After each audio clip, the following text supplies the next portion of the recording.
Hai, Assalamualaikum. Bertemu kembali bersama dengan saya, Nini. Merupakan seorang ibu kepada 3 orang anak yang mana anak sulung saya telah pun meninggal dunia pada usia 2 tahun 3 bulan, dan kalau arwah masih lagi ada, arwah berusia 10 tahun.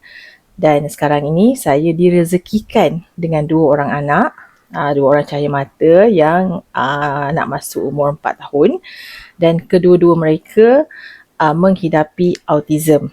Seorang autism dengan ADHD, dan seorang lagi autism dengan hypertantrum. Saya merupakan seorang yang sangat giat dalam mencari ilmu mengenai terapi anak-anak autism ni. Kerana target saya adalah untuk saya nak jadi terapis kepada kedua-dua orang anak saya. Kenapa? Satunya adalah kerana kos terapi yang bagi saya tinggi, dengan 1 jam dikenakan charge, ada yang 170, ada yang RM240, RM250 untuk 1 jam.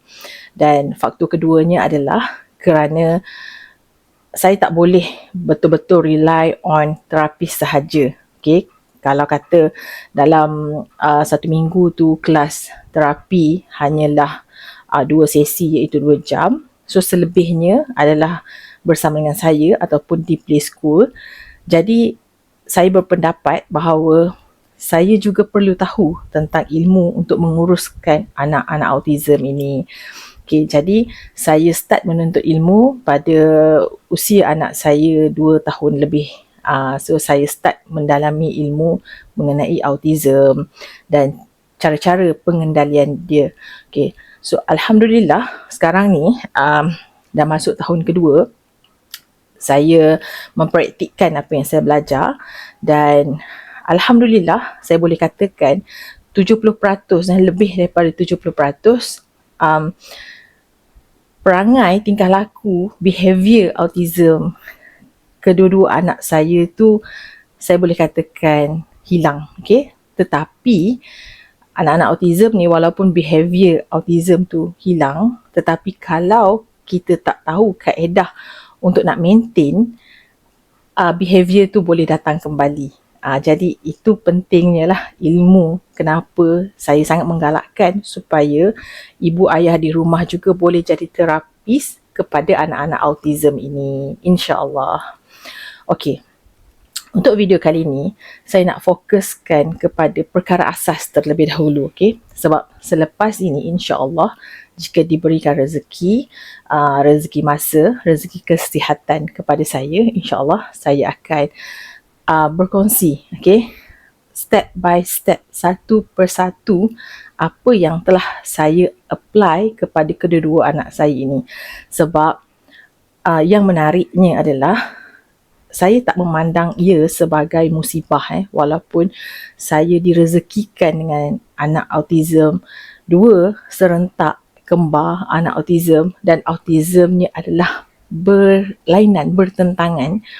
Saya menganggap dia adalah satu cabaran, satu hikmah lah, yang mana saya dapat belajar lebih lagi. So saya tak hanya tumpukan kepada satu masalah autism, tapi saya ada 2 sampel autism yang mana saya boleh berkongsi dengan ibu bapa semua.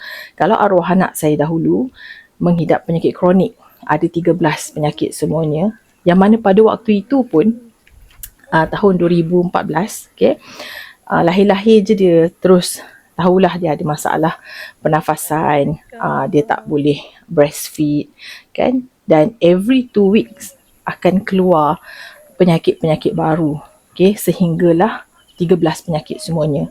Yang mana waktu arwah anak saya dulu pun, saya ambil masa berbulan-bulan untuk belajar tentang setiap jenis penyakit arwah anak saya tu. Tetapi saya tak boleh nak jadi doktor kepada arwah anak saya kerana dia menghidap penyakit yang melibatkan betul-betul medikal, memerlukan ubat, menjalani pembedahan, yang mana arwah anak saya menjalani pembedahan minor dan major surgery sebanyak 7 kali, dan pernah muntah darah 4 kali, berak berdarah, kerap lah, sangat kerap. So sehinggalah hujung usia dia, kita buat pemindahan jantung dan sepatutnya perlu kembali ke New Delhi, India untuk buat pemindahan hati. Tetapi Allah lebih menyayangi arwah anak saya. Tapi sepanjang 2 tahun 3 bulan tu, walaupun waktu tu saya masih lagi bekerja sebagai seorang arkitek time tu, tapi saya tetap ambil juga masa, tengah malam ke, saya tetap belajar macam mana cara untuk saya nak kenal penyakit arwah anak saya tu. Dan Alhamdulillah sangat-sangat banyak membantu. Dalam saya menempuh bersama dengan arwah anak tu, saya dan suami menempuh pelbagai cabarannya. Sebab baby yang masih kecil lagi kan, kena jalani pembedahan dengan tiba-tiba muntah darah. Mengejutnya saya dekat office. Saya, walaupun saya bekerja, tapi saya akan pergi lambat, balik awal. Sebab most of the time kami berada di hospital. Arwah anak saya memang admit dekat hospital. Boleh katakan separuh daripada hayat dia dihabiskan di dalam ward. Jadi itu pengalaman saya tentang arwah anak, yang mana melibatkan betul-betul medical punya issues. Dan saya tak ada background medical. Tetapi sebagai seorang ibu, kerana kita terlalu sayangkan anak kita, kita boleh jadi apa sahaja. Memang tak boleh nak jadi doktor, tetapi kita boleh belajar. Dan ianya sangat-sangat membantu. Alhamdulillah. Dan cabaran saya yang sekarang ni adalah 2 orang anak autism. Totally different. Perkara baru yang mana saya tak pernah terlintas dalam fikiran saya, yang saya akan hadap benda ni semua. Jadi untuk video kali ni, saya nak sentuh perkara asas mengenai 7 kesilapan besar ibu bapa yang mana saya sendiri pun pernah buat. Dan saya tak nak ada ibu bapa yang buat perkara yang sama. Bagi saya video ini juga sangat bermanfaat untuk you all yang bakal menjadi ibu bapa. Sebab ada je kanak-kanak autism ni, mak ayah tahu apabila masuk sekolah. Umur 7 tahun. Ada tu mak ayah tahu apabila masuk umur 10 tahun, umur 12 tahun nak masuk sekolah menengah. Dan terbaru yang saya dengar, ada mak ayah yang tahu anak dia ada autism ADHD bila masuk universiti. Alangkah kasihanlah pada kanak-kanak tersebut. Jadi bagi saya penting untuk ibu bapa tahu serba sedikit mengenai asas perkembangan anak-anak. Dan apa yang saya nak tekankan untuk kali ini adalah 7 kesalahan besar yang mana banyak juga yang saya juga buat pada awal waktu dulu. Alhamdulillah saya tersedar dan saya nak berkongsi. So semoga video ini bermanfaat.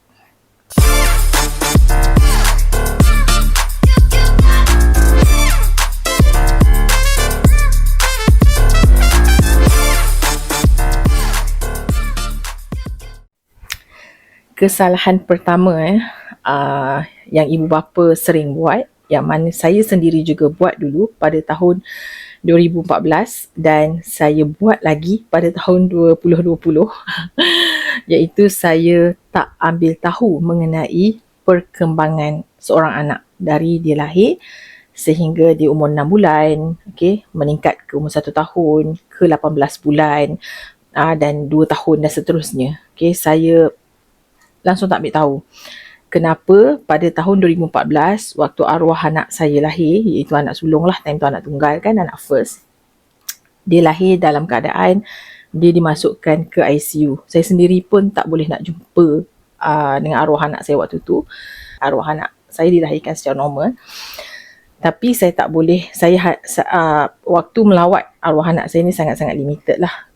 Lepas tu, after 3 days, arwah anak saya ni discharge daripada ICU, dia still lagi berada dalam ward. Dan banyaklah masalah, dia tak boleh minum susu, tak boleh nak breastfeed. Susu formula tu pun, waktu dah discharge balik rumah pun, saya macam nak menangis untuk dia habiskan 1 ounce waktu tu. Umur dia time tu dah nak masuk 1 bulan. Dan bila dia umur 1 bulan, dia demam.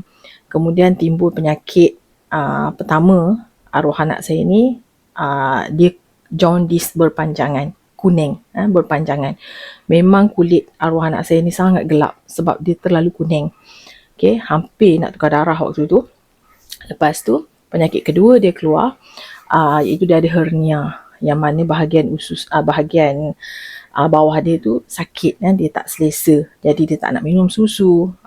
Lepas tu, dia buat first operation hernia di Subanjaya Medical Center. Okay, dan dekat Subanjaya tu, doktor suspek dia mengidap biliary atresia, iaitu masalah hati. Okay, jadi pada usia dia 50 hari, okay, bawa pergi KHKL, okay, sebab pakar berada di sana, dan disahkan dia ada biliary atresia. Waktu tu buat bypass, buang hempedu. Okay. Sebelum buang hempedu, doktor suspek dia ada jantung berlubang. Okay, jadi itu antara penyakit major. Banyak lagi lah penyakit sehinggalah terkumpulnya 13 semuanya. Okay. Saluran darah pecah, masalah pernafasan, dia tak boleh bangun, dia tak boleh meniarap pun tak boleh, dia boleh mengiring sahaja. Sampai usia dia 2 tahun pun dia boleh mengiring. Jadi disebabkan itu, saya tak ambil tahu mengenai perkembangan bayi. Okay, kerana anak saya itulah keadaan dia. Kalau saya ambil tahu sekalipun, arwah anak saya memang tak boleh nak normal kan, memang macam itulah keadaan dia. Sehinggalah dia meninggal, okay, selepas buat pembedahan di New Delhi waktu tu, pada bulan 9, dan sepatutnya bulan 11 kami pergi kembali ke New Delhi untuk pemindahan hati, di mana saya jadi penderma hati untuk arwah anak saya, tapi tak berkesempatan. Saya tak ada rezeki, Allah tak beri saya rezeki untuk nak derma hati saya kepada arwah anak saya. Okey, lepas tu tahun 2020 lahirlah kembar yang 2 orang ni. Dan apabila lahir 2 orang ni, saya juga tak ambil tahu mengenai perkembangan. Sebab apa? Sebab saya sangat-sangat bersyukur kerana anak saya dilahirkan normal. Alhamdulillah, okay, normal. Dia boleh meniarap, dia boleh merangkak. Yang si kakak tak boleh merangkak, dia berpusing-pusing. Yang si adik boleh merangkak. Dan setiap perkembangan tu sebenarnya lambat tau. Saya tak sedar sebab saya sangat gembira dengan apa yang ada, dengan apa yang Allah bagi, dan saya tak letak expectation yang tinggi. Sebab waktu saya pregnant dulu pun, dekat PPUM pun ada ambil sampel waktu kandungan usia 4 bulan, doktor betul-betul cucuk perut saya ni untuk ambil sampel janin, nak tahu.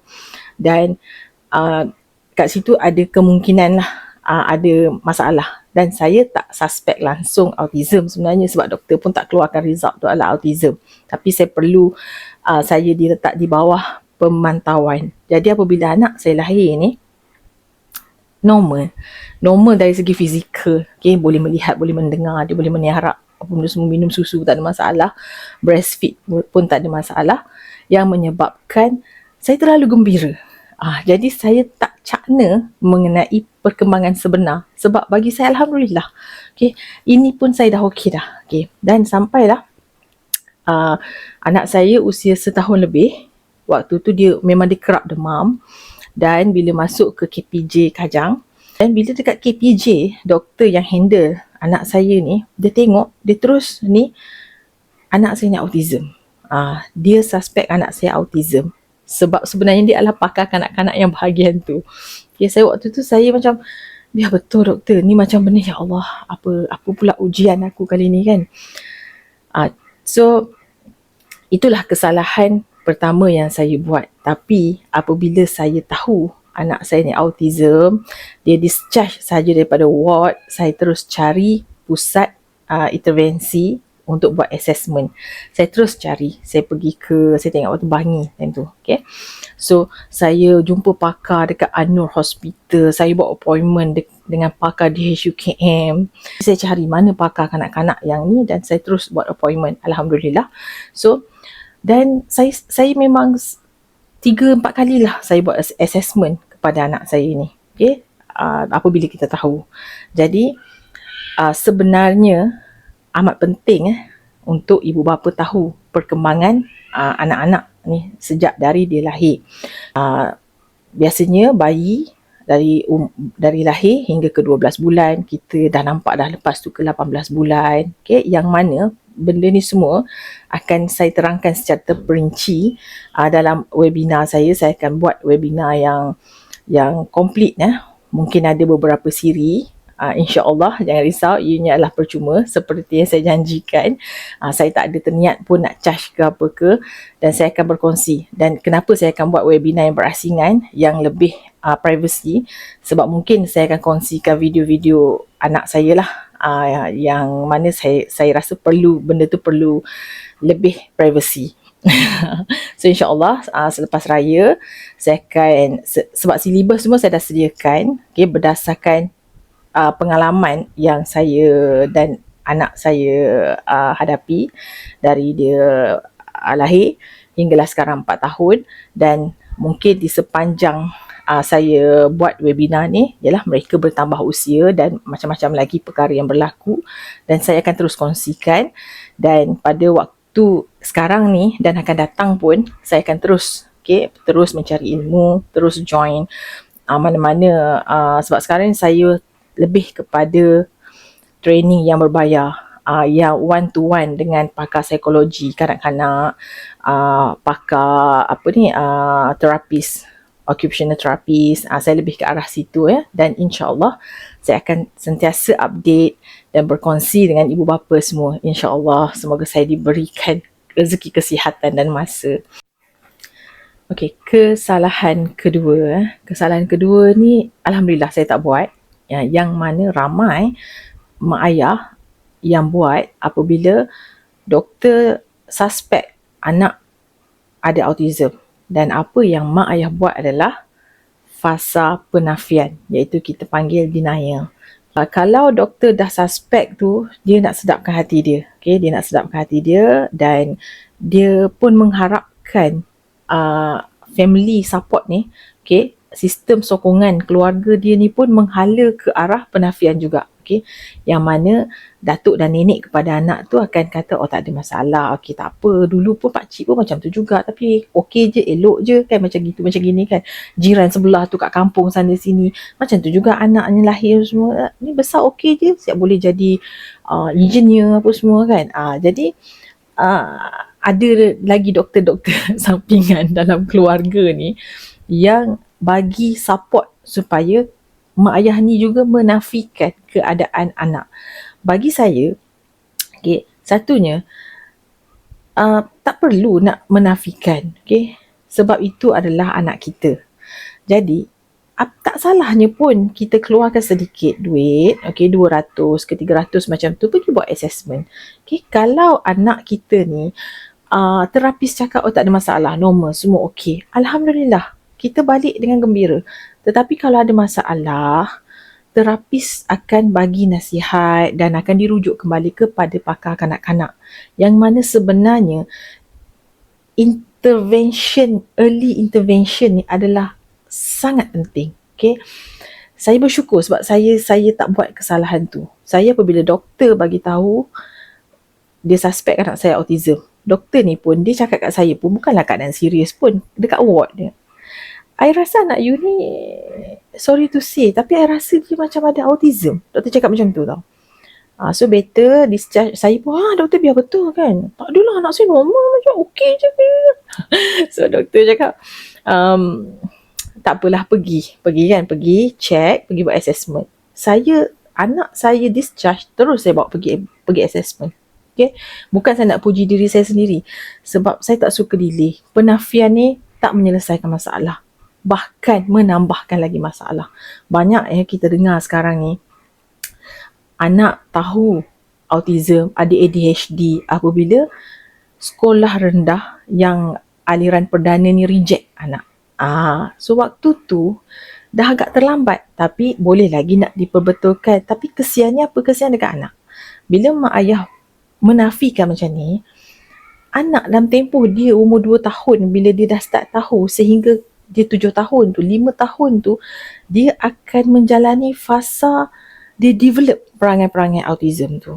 Yang mana apabila ibu bapa tak buat early intervention, dia akan mengukuhkan apa yang kita panggil behavior autism tu. Jadi apabila umur 7 tahun dia nak masuk ke sekolah, kesian dekat anak kalau kita aspek dia untuk berubah macam ni jadi normal. Kesian. Jadi kalau kita dapat tahu anak kita ni autism seawal 2 tahun, 3 tahun, kita cepat-cepat buat terapi, pergi ke occupational therapy. Kalau anak kita ni lemah dalam percakapan, kita hantar pergi ke speech therapy. Okay, terapis ni akan guide kita macam mana. Okay, dan kita sendiri pun kena cari ilmu. Macam mana kita nak buat, sebab anak banyak masa dengan kita. Waktu umur dia 2 tahun, nak masuk alam persekolahan umur 7 tahun tu, kebiasaannya, kebanyakan masa dia adalah bersama ibu dan ayah. Okay? Dan saya nak ibu bapa tahu bahawa usia anak antara 2 tahun ke 4 tahun, 4 tahun ke 6 tahun tu adalah golden age. Okay? Yang mana waktu tu lah kalau kita nak ubah sesuatu. Dan Alhamdulillah benda ni saya dapat lakukan. Yang mana anak saya dua-duanya autism berbeza. Seorang ni autism yang hyper tantrum. Dia akan hempas kepala satu hari sampai 8 kali, 10 kali.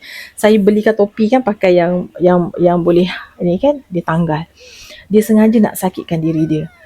Jadi saya kena cari ilmu. Dan anak saya ni dia ada 2 perwatakan. Bila dengan saya, dia nak sakitkan hati saya. Sebab sebenarnya dia dengki dengan kembar dia yang seorang lagi. So kita sayang sama-sama, tapi dia ada, hati dia ni sensitif. So bila dia jealous, dia akan buat perangai dan dia akan hempas kepala dekat dinding, dekat lantai. Sampai saya buat MRI lah, nak pastikan dia sihat kan. So bila bawa jumpa pakar kanak-kanak, dia tahu itu adalah doktor. Dia punya behavior dia sangat baik. Yang mana saya tak kata, anak aku ke ni? So, saya rasa dia ada 2 perwatakan. Yang mana memang saya tak boleh nak rujuk dia kepada pakar psikiatri, pakar psikologi. Saya sendiri belajar mengenai psikologi kanak-kanak ni. Dan Alhamdulillah, sekarang ni bila umur dia masuk 4 tahun, 1 hari sekali lah saya boleh kata dia akan hempas kepala. So itu pun ada juga hari-hari yang dia tak hempas kepala. Apabila saya tahu macam mana untuk kawal emosi dia. Okay. Anak saya yang seorang lagi tu pula, kembar dia, okay, kita panggil adik, iaitu dia autism dengan meltdown. Okay. Dan dia ni jenis nampak, yang doktor suspek nampak autism ni kan, sebab dia suka berpusing-pusing. Dia berpusing-pusing, kita tengok pun pening. Okay. Lepas tu dia suka susun barang satu warna sahaja. Dan dia sangat perfectionist. Kalau dia letak barang tu macam gitu, gitulah. Kalau kita ubah, dia akan ambil balik, dia akan letak balik macam keadaan yang dia nak. Okay, rupanya itu adalah perangai autism. Dan dia suka main tangan. Dia suka, sebab bila dia main tangan ni mungkin bagi ketenangan lah untuk dia kan. Jadi sekarang ni bila masuk usia dia 4 tahun ni, dia dah tak berpusing-pusing. Okay, dia dah boleh ada perkataan-perkataan, banyak juga yang dia boleh sebut. Dan banyak perkara yang anak-anak autism ni berlaku pada anak-anak autism ni, iaitu picky eater. Kebanyakan anak-anak autism ni dia picky eater. Sebab sebenarnya dia ada masalah dengan motor halus. So melibatkan mengunyah apa semua, pergerakan lidah ni sebenarnya dia ada masalah dekat situ. Alhamdulillah, anak saya tak ada masalah tu. Sebenarnya dah tackle benda tu awal-awal lagi. Dan ini pun ada dalam silibus yang akan saya share mengenai picky eater. Dan untuk mak ayah yang baru melahirkan anak, saya akan share macam mana kaedah awal untuk benda ni. Sebenarnya di-share dari nurse di KKM sebenarnya. Untuk kita nak anak kita tu makan sayur, okay, makan banyak variasi makanan. Dan Alhamdulillah anak saya sekarang ni nak masuk umur 4 tahun, dia suka sangat makan buah. Yang adik tu kurang makan sayur, tapi sebenarnya dia makan. Yang si kakak ni boleh ratah brokoli, boleh makan carrot kan? Alhamdulillah. Dan diorang sangat suka nasi. Yang mana anak autism ni kebanyakannya tak suka nasi. Ada tu tengok pun macam lawyer nak muntah kan. Ramai anak autism yang macam tu. Diorang tak suka makanan yang rasa pahit kan. Macam ada banyak tekstur kan. So itu pun akan saya share nanti. Cuma sekarang ni fokusnya adalah kepada kesalahan. So ini adalah kesalahan kedua yang mak ayah buat, iaitu fasa penafian. denial. Okay, yang mana tak menguntungkan pun. Okay, you all tak boleh lari pada masalah. Jadi janganlah dinafikan. Beri hak anak tu, bagi tumpuan kat dia, pergi buat assessment. Kalau tak ada masalah, Alhamdulillah. Kalau ada masalah, tolonglah buat early intervention. Okay, supaya anak tu bila dia meningkat untuk, dia boleh ready untuk pergi ke sekolah. Okay, sebab bila di sekolah sekolah aliran perdana ni, sebab saya ni abang kakak saya cikgu. Okay, behavior tu yang sangat ditekankan oleh cikgu bila nak masuk darjah 1 tu. Okay, ada tu masuk hari ni, petang tu, tengah hari belum habis sesi, cikgu dah call suruh mak ambil anak. Anak tak layak masuk. Ada tu selepas 3 hari, ada tu selepas seminggu. Okay, jadi mak ni kelam kabut lah nak bawa anak, hantar anak pergi ke mana. Kalau kita berduit, boleh hantar ke swasta. Tapi belum tentu swasta pun terima kalau anak tu ADHD. Okay, jadi jangan menafikan, buatlah assessment. Okay? Okay, kesalahan yang ketiga. Ramai sangat buat ni. Okay, kenalan rapat saya pun ada juga yang buat benda ni. Iaitu terlalu redha. Okay. Kita memang kena redha dengan apa yang Allah dah rezekikan pada kita, musibah ke apa kan. Tapi kita dituntut untuk berusaha. Okay, jangan redha dan serah bulat-bulat. Kita kena usaha.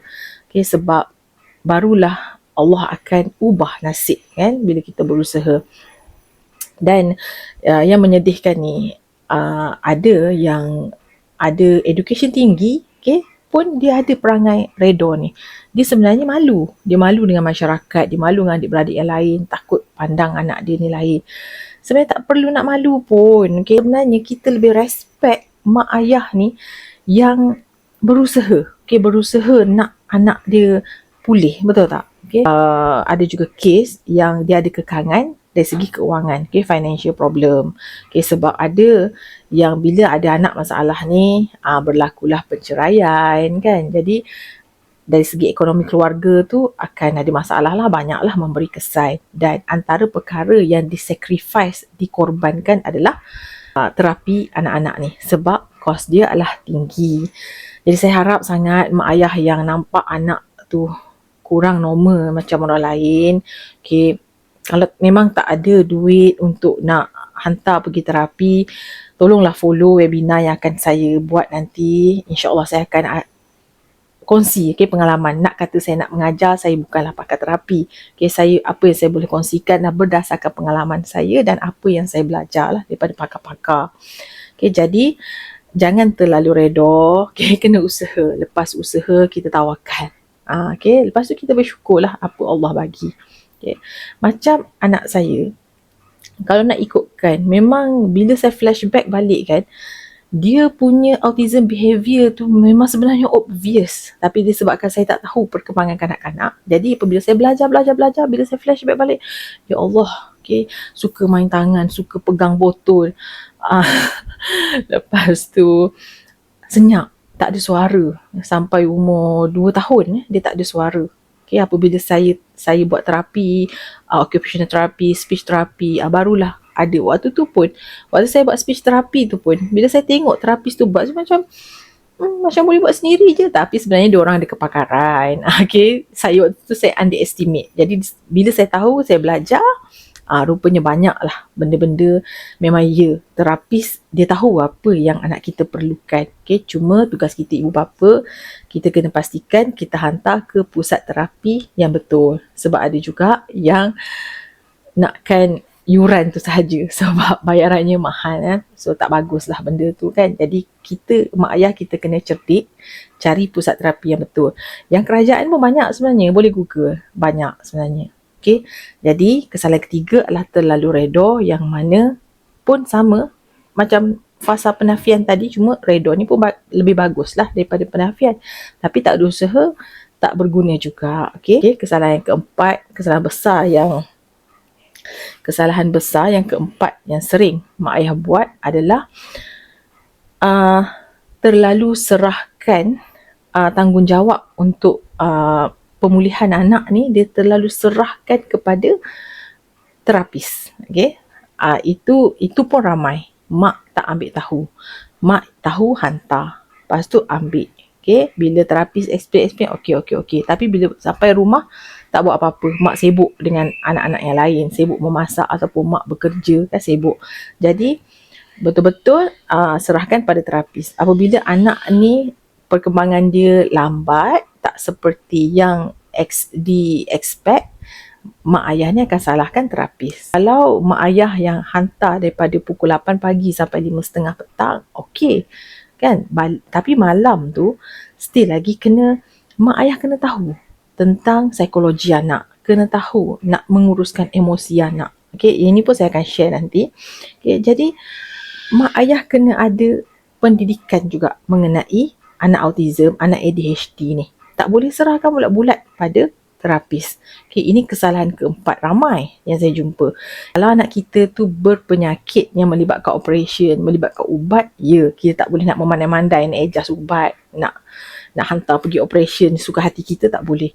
Tapi kalau anak kita ni autism, ADHD, kita kena belajar cara nak urus emosi mereka. Okay, cara untuk kita nak cuba halang behavior yang kita tak nak. Okay, saya akan sentuh nanti macam mana cara mudah. Sebenarnya tak susah mana pun kita nak halang. Cuma perlukan kesabaran yang tinggi. Okay. So itu kesalahan yang keempat. Terlalu serah bulat-bulat kepada terapis. Okay. So mak ayah, kalau tak ada masa nak pergi belajar ke apa ke, follow webinar saya nanti. InsyaAllah saya akan kongsikan tips yang mudah, yang mak ayah mudah faham, mudah nak digest dan mudah untuk nak buat kepada anak-anak ni, insyaAllah. Jadi apabila mak ayah ni tak nak belajar cara nak kawal emosi anak-anak dan tak nak belajar cara nak kawal emosi sendiri pun, dia akan bawa kepada kesalahan yang kelima. Kesalahan kelima ni saya buat. Saya mengaku saya buat kesalahan kelima ni. Walaupun kesalahan 2, 3, 4 saya tak buat, tapi kesalahan kelima ni saya buat. Yang mana saya tak belajar mengenai parenting. Saya fokus kepada cara nak terapi anak ni. Hantar pergi speech therapy, occupational therapy, cara kerja semua. Tapi saya terlepas belajar cara parenting. Ilmu parenting ni. Yang menyebabkan saya suka bergaduh dengan anak saya. Sebab anak saya ni seorang tantrum, seorang meltdown. Bila dia combine dua tu kan, so dalam satu masa yang sama mereka ni suka cari pasal. Sebenarnya mereka bukan cari pasal, tapi dua-dua ni nakkan perhatian saya. Dan saya pun tak mampu nak adil sama rata kan, sebab yang seorang ni perangainya lain, layanannya kena lain. Yang seorang ni lain, layanannya kena lain. Jadi saya selalu bergaduh dengan anak saya sampai saya rasa ya Allah stresnya kan. Dan sebenarnya perkara penting bila kita nak kawal emosi anak, kita nak didik, kita kena pandai kawal emosi kita dulu. Saya pun baru je belajar benda ni, baru je boleh, orang kata adalah kemajuan dalam 70%, 60% lah kot, tak sampai pun 70%. Saya masih lagi belajar. Bukan belajar teori lagi dah, untuk apply lah kan. So kesabaran lah, memerlukan kesabaran. Dan saya akan sentuh juga nanti. Itu insyaAllah akan jadi modul yang first kali. Sebab parenting ni adalah benda yang bagi saya sangat penting. Kita kena ada ilmu parenting lebih-lebih lagi mengenai anak 2 tahun ke 4 tahun ke 6 tahun ni. Ilmu parenting yang awal ni, untuk anak-anak awal ni kita perlu tahu.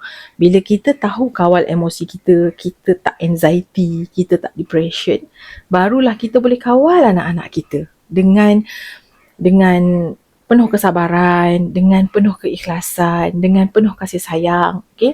Dan anak akan rasa kasih sayang tu, insyaAllah. Saya akan kongsikan.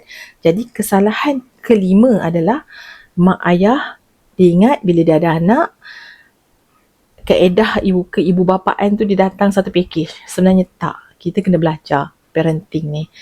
Saya bukan pakar, tapi saya kongsikan apa yang saya rasa praktikal mengikut pengalaman saya. Dan yang penting, apa yang saya kongsikan adalah percuma, insyaAllah. So, kesalahan kelima, make sure mak ayah belajar mengenai ilmu keibubapaan, parenting. Kesalahan yang keenam, yang ini saya nak explain, memang saya sakit hati. Sebab ada zaman sekarang ni, mak ayah yang anggap anak autism ni terencat akal dan gila, yang mana tak boleh nak ubat dah. Benda tu adalah genetik punya problem, sedangkan genetik tu pun datang daripada dia juga pun sebenarnya kan. So dia menganggap anak ni gila, anak ni terencat akal. Dia rasa macam dia tu dah pandai lah. So terus buat conclusion yang anak dia ni macam ni. Sebenarnya tidak. Okay, anak autism, ADHD, disleksia ke apa ni bukan terencat akal. Bukan terencat akal. Allah cuba nak kita bagi perhatian lebih pada anak ni. Allah nak bagi kita pahala lebih. Allah nak rahmati kita, rumah tangga kita ni, suruh kita usaha lebih. Itu sebenarnya. Okay, jangan cepat buat conclusion seolah-olah awak tu pakar perubatan, pakar kanak-kanak. Jangan. Okay. Banyak ruang dan peluang untuk anak ni pulih. Okay. Ada anak autism ni, kalau you all boleh je Google kan, ada sampai buat PhD kan dekat UIA. Itu kat Malaysia. Kat luar negara lagi lah. So sama jugalah, anak kita pun ada peluang. Okay. Tapi kalau Allah tak rezekikan anak kita jadi sehebat anak orang lain, okay, tak boleh nak jadi doktor, tak boleh nak jadi pilot, tak boleh nak jadi engineer, sekurang-kurangnya kita dah usaha. Tapi sebenarnya kan, kerajaan Malaysia ni alhamdulillah ya, kita ada sekolah vocational aliran khas, okay, yang mana pada umur 13 tahun kalau tak silap saya, bila kita dah ke PPKI ni, cikgu ni dah boleh nampak dah anak kita ni menjurus ke arah mana. Okay, so bila masuk darjah 6 PPKI ya, sekolah khas, cikgu ni dah berbincang dah dengan mak ayah yang okay, anak ni macam minat menjahit. Okay, untuk tingkatan 1 ni, aliran khas vocational, buat fashion baju, okay, buat kek, memasak, bengkel kalau anak tu lelaki, repair aircon, okay, benda-benda melibatkan yang mana menjurus ke arah minat dia betul-betul.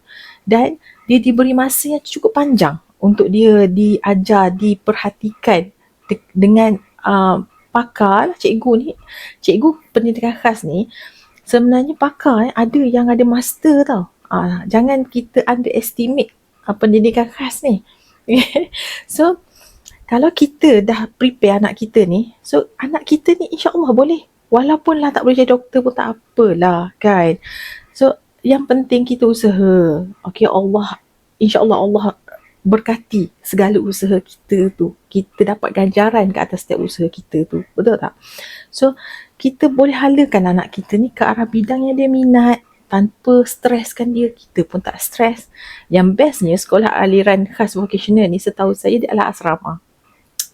So, banyak mudah mak ayah tu kan. So, terima kasih sangat-sangat pada kerajaan. Okay, benda ni dah lama dah. Okay, dah lama dah ada.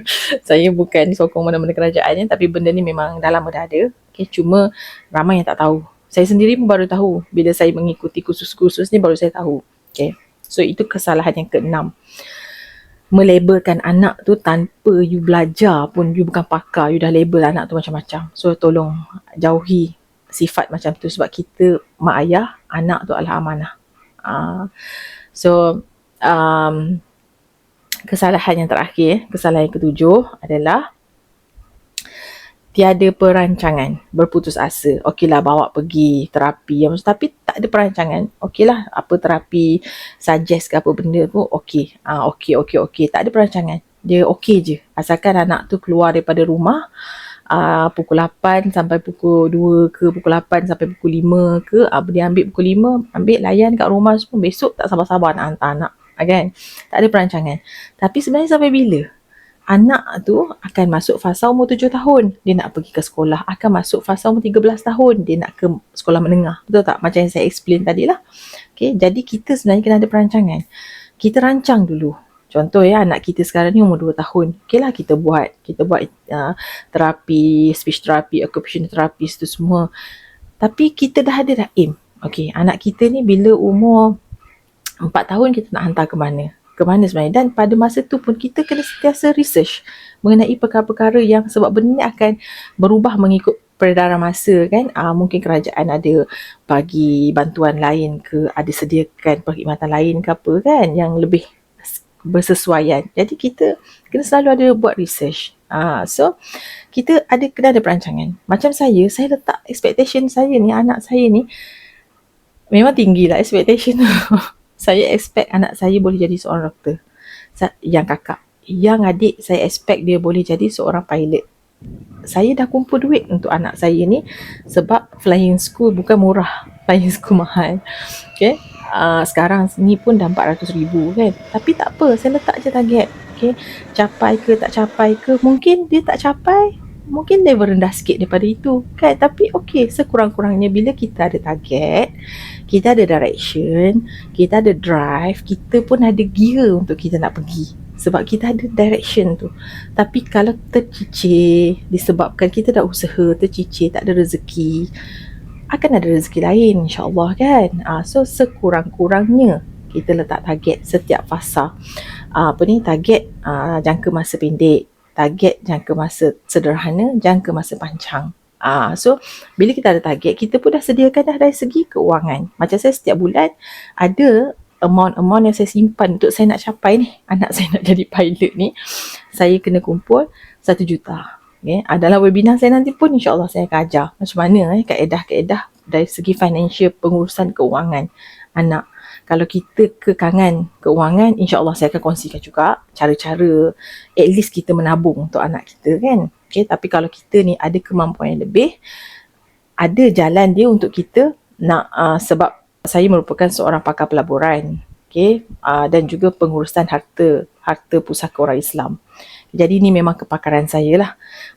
Melatih, mendidik anak autism ni bukan kepakaran saya, tapi saya sangat-sangat fokus kepada belajar macam mana untuk saya sendiri jadi terapis kepada anak saya. Okay, jadi yang terakhir sekali adalah kesalahan mak ayah adalah tiada perancangan. Tak ada expectation. Tak boleh. You kena ada expectation. You kena ada perancangan. Kata satu nak masuk ke aliran perdana, contoh kan, so berusaha ke arah situ. Kalau tak dapat, tak apa. Okay, tapi mungkin dia rendah sikit kan. So tak adalah kata drop terus sampai anak tu tak boleh nak sekolah, tak boleh nak kawal behaviour dia. So bila kita kena ada perancangan, mana-mana sahajalah.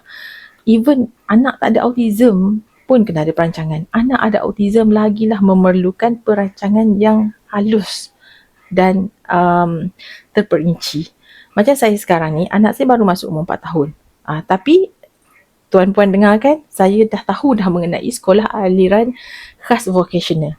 Padahal saya punya expectation, anak saya nak jadi pilot, anak saya nak jadi doktor. Kenapa saya nak ambil tahu benda-benda tu? Saya kena ambil tahu. Sebab kalau benda tu yang tinggi tu tak tercapai, saya tahu saya ada option lain.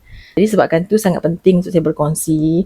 Semoga apa yang saya kongsi ni untuk Allah rezekikan anak saya dengan kesihatan yang bertambah baik. Begitu juga dengan anak-anak you all semua. Saya doakan perkara yang sama. Okay, kita sama-sama berusaha. Okay, sampai sini sahaja.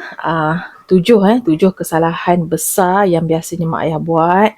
So saya harap sangat yang mana mak ayah yang dah terbuat, okay, tolong cepat-cepat stop, kita perbaiki. Okay, kalau perlukan support, banyak sebenarnya support-support kat luar sana. Cuma saya tak berani nak recommendkan. Okay, sebab macam saya terus ke pakar psikologi dan juga doktor pakar kanak-kanak, dan even adik ipar saya sendiri pun adalah doktor kanak-kanak, alhamdulillah. Dan abang saya adalah cikgu, kakak saya pun cikgu yang mana ada sekolah aliran khas kat situ. So banyaklah yang saya boleh bertanya.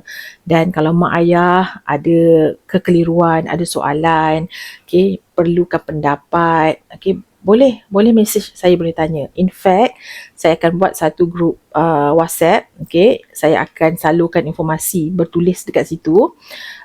Dan yang mana mak ayah yang personally message saya minta pendapat atau apa-apa sahaja, insyaAllah saya akan kongsikan juga dalam jawapannya. Tetapi saya akan PNC-kan siapa yang bertanya tu, okay, sebab benda ni perkara sensitif kan. Okay, tapi saya nak supaya kita sama-sama belajar. Dari masa ke semasa kita tambah ilmu. Saya pun insyaAllah saya akan sentiasa tambah ilmu dan saya akan kongsikan dengan mak ayah semua. Dan kalau berkesempatan, saya akan buat video-video yang macam ni lah. Tapi webinar tu memang saya akan buat. Sebenarnya tengah record. Okay.